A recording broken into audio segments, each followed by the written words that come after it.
बोलिए श्री कृष्ण कन्हैया लाल की जय। बोलिए श्री कार्तिक मास की जय। आज कार्तिक मास के 15वें अध्याय में 15वें दिवस की कथा में वीरभद्र भगवान शिव के जो गण हैं, जब उनको जलंधर ने सिर में प्रहार करके परास्त कर दिया, तब इस कथन को आगे की ओर अग्रसर करते हुए श्री नारद मुनि कहते हैं, नारद जी कहते हैं कि वीरभद्र को गिरा हुआ देख करके रुद्र के जितने भी गण थे वे भयभीत हो गए। भयभीत होकर के वे रण को छोड़ करके पुकार करते हुए शिव के समीप गए। उनका कोलाहल सुनकर के चंद्रशेखर भगवान अपने वृषभ पर सवार होकर के हंसते हुए संग्राम में पहुंच जाते हैं। तब रुद्र भगवान को आता हुआ देख करके लौटे हुए गण सिंहनाद करके फिर से बाणों की वर्षा करके दैत्यों को मारने लगते हैं। वे दैत्य भयंकर शिवजी को देख करके ऐसे भागने लगे जैसे कार्तिक व्रत करने वालों को देख करके उसके भय से समस्त पाप भागने लगते हैं। इसके बाद जालंधर दैत्यों को भागता हुआ देख करके क्रोध से हजारों बाणों को छोड़ता हुआ शिवजी के ऊपर दौड़ पड़ता है। शुंभ, निशुंभ, अश्वमुख, कालनेमी, वलाहक, खड्गरोमा, प्रचंड और घसमर जितने भी दैत्य थे शिवजी के ऊपर एक साथ झपट पड़ते हैं।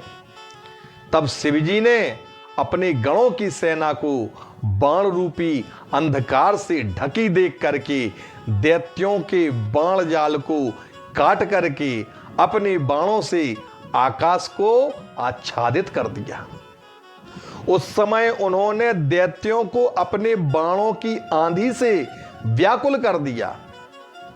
प्रचंड बाणों के समूहों से उन्हें पृथ्वी पर गिरा दिया। खड्गरोमा नामक राक्षस उसके सिर को क्रोध से फरसा के द्वारा काट डाला और बलाहक के सिर के खटवांग से 2 टुकड़े कर दिए। घसमर नामक दैत्य को पाश से बांध करके पृथ्वी पर पटक दिया और कितने ही बैल की सींगों से मारे गए दैत्य सिंह से पीड़ित हाथियों के समान संग्राम में ठहरने में असमर्थ हो जाते हैं। तदनंतर क्रोध से व्याप्त शरीर वाले जलंधर ने वज्र के समान शब्दों से संग्राम में रुद्र भगवान को ललकारा। जलंधर कहता है, अब तुम मेरे साथ युद्ध करो, तुमको इनको मारने से क्या प्रयोजन है। हे जटाधारी, तुमने जो अंदर अपने बल का संग्रह कर रखा है वह कुछ बल मुझे भी तो दिखाओ।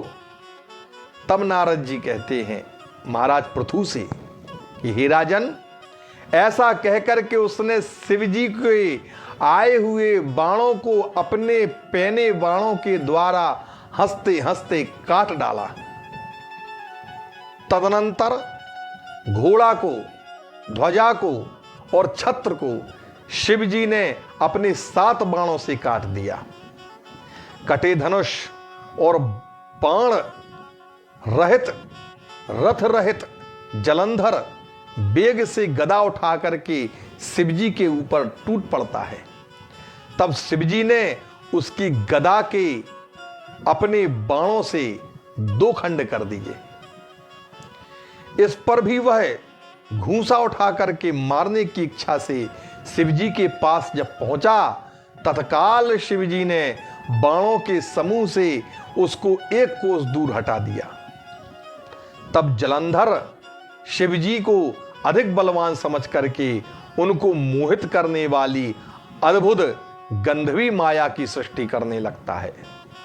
इसके बाद गंधर्व गान करने लगे, अप्सराओं के गण नाचने लगे और सब ताल, वेणु, मृदंग आदि बाजने लगे। यह बड़ा आश्चर्य देख करके रुद्रनाद से मोहित हो गए और उनके हाथों से शस्त्र गिर गए। फिर भी उन्हें कुछ मालूम नहीं हुआ। जलंधर ने रुद्र को नृत्य गान की ओर एकाग्रमन हुआ समझ लिया। तब काम से पीड़ित होकर के जहां पर गौरी स्थित थी वहीं पर शीघ्र जा पहुंचा। महाबली शुंभ निशुंभ को रणभूमि में छोड़ करके 10 भुज 5 मुख और 3 नेत्र तथा जटा धारण करके उसने शिव का रूप बना लिया। जलंधर एक बड़े बैल पर चढ़ा और पार्वती जी ने शिवजी को आता हुआ देख करके सखियों के मध्य से उठ करके उनके दर्शन के लिए वे मार्ग में आ गईं और रास्ते में ही खड़ी हो गईं। दैत्यों के राजा ने सुंदर अंग वाली पार्वती को देख करके वीर को छोड़ दिया और उसके सब अंग जड़ हो गए। तदनंतर गौरी जी ने जब उसे दानव समझा तब भय से व्याकुल होकर के अंतर्निहित होकर के शीघ्र उत्तर दिशा में मानसरोवर की ओर चली गई। तदनंतर वह दैत्य क्षण भर में बिजली के समान दीप्तमयी पार्वती को न देख करके वेग से युद्ध में फिर से आ पहुंचा जहां शिवजी विद्यमान थे। पार्वती ने उस समय मन ही मन भगवान नारायण का स्मरण किया। तभी उन देव को अर्थात विष्णु भगवान को समीप में ही बैठा हुआ उन्होंने देखा। तब पार्वती जी कहती हैं, हे नारायण, जलंधर दैत्य ने जो अद्भुत कर्म किया है सो क्या वह दुष्ट आपको नहीं विदित है?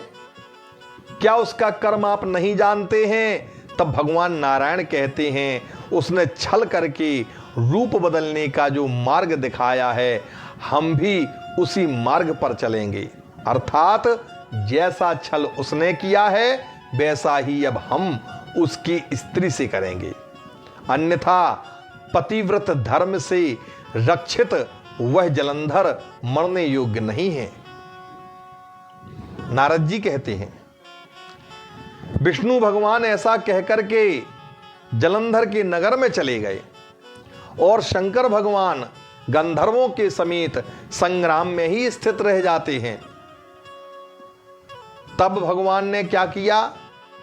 श्री नारायण माया को अंतर्ध्यान हुई देख करके शिवजी को यह ज्ञान हुआ कि वो तो माया में पड़ गए थे। तब शिवजी ने मन ही मन में विस्मित होकर के क्रोध से युद्ध के लिए फिर से जलंधर पर चढ़ाई की। उस दैत्य ने फिर से रण में आए हुए शिवजी को देख करके बाणों के समूह को आच्छादित करके पूरे आकाश को भर दिया। इति श्री पद्म पुराणे कार्तिक महात्म्ये शिव जलंधर संग्रामो नाम 15 बोलिए श्री लक्ष्मी नारायण भगवान की जय। बोलिए श्री कार्तिक मास की जय। बोलिए तुलसा महारानी की जय।